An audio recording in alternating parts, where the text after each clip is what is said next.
Hello दोस्तों, एक बार फिर से आप सबका स्वागत है द बैंकिंग एरा की फैमिली पे। और मैं साहिल मुजाल आप सबका स्वागत करता हूं और आशा करता हूं कि अभी जो आपका एसबीआई क्लरिकल का जो रिजल्ट आने वाला है उसकी आप बहुत बेसब्री से इंतज़ार कर रहे होंगे और मेंस की तैयारी को भी पैरेलल अपनी अच्छी चल रही होगी आपकी।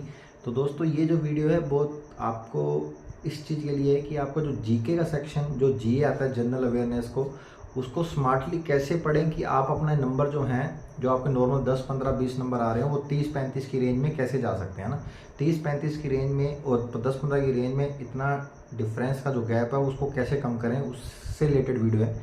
देखिए दोस्तों, जब मैं एग्ज़ाम देता था तो उसमें क्या है कि जो भी आप टॉपिक पढ़ रहे हो, एग्जाम्पल आप बैंकिंग अवेयरनेस पढ़ रहे हो या आप नॉर्मल करंट अफेयर जो बाहरी दुनिया में जो चलता है उसके बारे में पढ़ रहे हो, जो करंट में न्यूज़ आती है, तो आज के टाइम में जो न्यूज़ आती, जो एग्ज़ाम के अंदर क्वेश्चन आते हैं, उसमें क्या है कि आप यदि कोई लाइन पढ़ रहे हो ना, करंट अफेयर की कोई भी लाइन पढ़ रहे हो, तो मान लो उसमें कोई ऐसा वर्ड है जिससे रिलेटेड कोई एक्स्ट्रा न्यूज़ आपने पहले से पढ़ रखी है। मान लो आरबीआई का कोई लाइन आपने पहले से पढ़ रखी है और अभी लेटेस्ट में आपने एक आरबीआई से रिलेटेड लाइन पढ़ी, तो उन दोनों को इंटरलिंक करना आपको बहुत ज़रूरी है। क्यों? इन दोनों को इंटरलिंक करने से ही एक न्यूज़ प्रॉपर बनेगी। उस न्यूज़ को ध्यान में रखते हुए ही क्वेश्चन पुट किया जाएगा एग्जाम में। ऐसे क्वेश्चन आ रहे हैं क्योंकि क्या होता है, आजकल डीप से डीप पूछा जा रहा है करंट अफेयर में, और उससे क्या हो रहा है कि माइंड, जो बच्चे हैं, जो भी मेरे एस्पिरेंट दोस्त हैं, वो क्लिक नहीं कर पा रहे हैं कि एग्जाम एक्चुअल में लगाना क्या है आंसर। ठीक है, तो पहली बात तो ये। तो दूसरी बात ये कि आप कम से कम ना 2 से 3 सोर्स फॉलो करो। 2 से 3 सोर्स फॉलो करोगे तो क्या है कि आपकी जो न्यूज़ है, एक तो न्यूज़ का जो दायरा है वो बढ़ जाएगा। जो भी आप न्यूज़ पढ़ रहे हो, कोई भी आप करंट अफेयर पढ़ रहे हो, उसका जो दायरा है वो बढ़ जाएगा। और एक सर, कोई भी एक एजुकेटर होता है ना, वो अपने दिमाग से चीज़ें बताता है ना। तो आप 2 3 एजुकेटर से आप अलग अलग चीज़ें सुनोगे और तीनों के नोट्स बनाओगे, तो उससे क्या होगा, आपको अलग अलग चीज़ें पता लगेंगी और न्यूज़ एक्सपेंड होगी पता लगेगी कि भी एक न्यूज़ को कितनी तरीके से बताया जा रहा है। तो उससे क्या होगा, जो एग्ज़ाम में आपको ना इतनी हेल्प मिलेगी कि यदि थोड़ा डीप भी क्वेश्चन पूछा जाएगा ना, तो आराम से आप उसका आंसर कर पाओगे। ठीक है।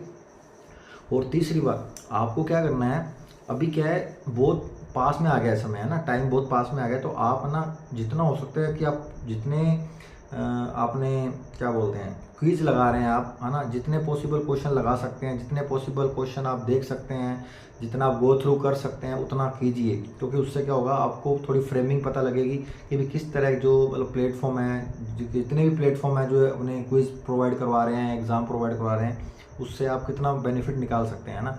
तो उनको बार बार कीजिए, बार बार कीजिए, और उनसे रिलेटेड जो भी नीचे ये जो आंसर दिया जाता है उसको भी अच्छे से पढ़ें।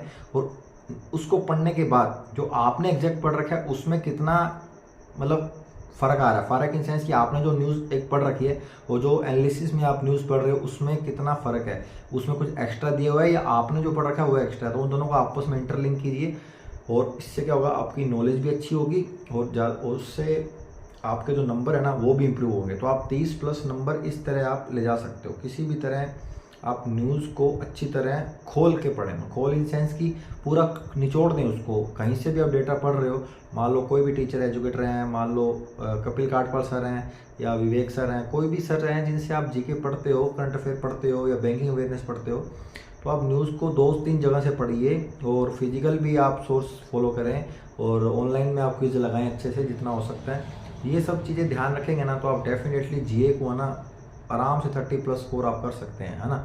मिनिमम क्विज तो आप डेली की कम से कम 7 से 8 क्विज तो लगाइए। जो मिनिमम 10 से 15 क्वेश्चन की क्विज होती हैं वो 7 से 8 लगाइए, जिससे कि क्या होगा, आपका मोटिवेशन बूस्ट होगा, आपको मोटिवेशन मिलेगा और नंबर भी आपके ज़्यादा होंगे, जिससे कि आप देखेंगे कि आपके जो मेंस में भी नंबर आ रहे होंगे ना, उससे एकदम बूस्ट हो गए नंबर, है ना, आपकी जो कट ऑफ की रेंज में चले जाएंगे। तो आपका जो है डेफिनेटली आपका सिलेक्शन होना निश्चित है। ठीक है। तो दोस्तों, आपको wish you all the best कि आपका जो रिजल्ट है बहुत अच्छा हो और आने वाला जो डेज हैं 2 3 दिन के अंदर रिजल्ट आ जाएगा, है ना। तो एडमिट कार्ड सबसे पहले आएंगे मेंस के, उसके बाद आपको रिजल्ट देखने को मिलेगा, कट ऑफ देखने को मिलेगी। ठीक है। तो जो पहली बार देख रहे हैं दोस्तों, वो लाइक कर देना अच्छा लगा हो और शेयर कर देना, और जिन्होंने सब्सक्राइब नहीं करा सब्सक्राइब कर देना। ठीक है। मिलते हैं नेक्स्ट वीडियो में, तब तक के लिए जय हिंद जय भारत।